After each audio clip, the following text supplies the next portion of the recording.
U.S. automakers are in trouble.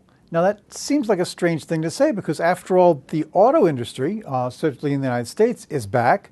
We're looking, maybe it's selling 15 million cars in the United States in 2013. That would be the first time in a while.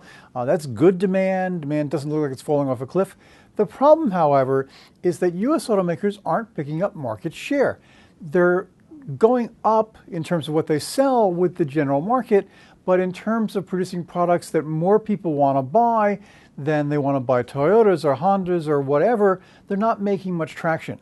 This is particularly troubling if you look at, say, a company like Toyota, which right now doesn't have a really hot car, the Camry, the middle market Toyotas.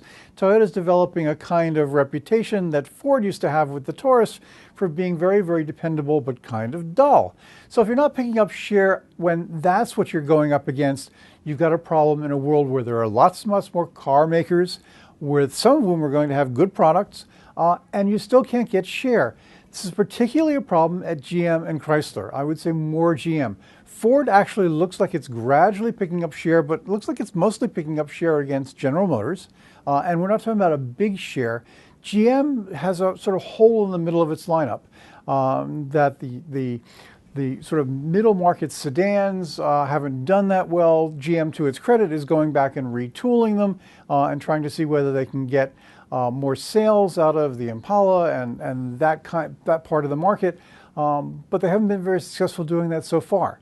What this means is that you're really talking about car makers and an industry where they're very, very cyclical. If you can't pick up share, it means that your sales are totally dependent on what's going on in terms of the sales for the industry as a whole, and that's not really a good dynamic. Because as I say, you got more and more car makers coming into the global market.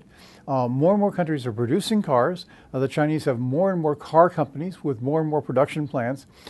Everybody's expanding capacity. So in this world, you really can't rely on demand for growth, because you really have to be able to pick up share against all these competitors, or at least to hold your own.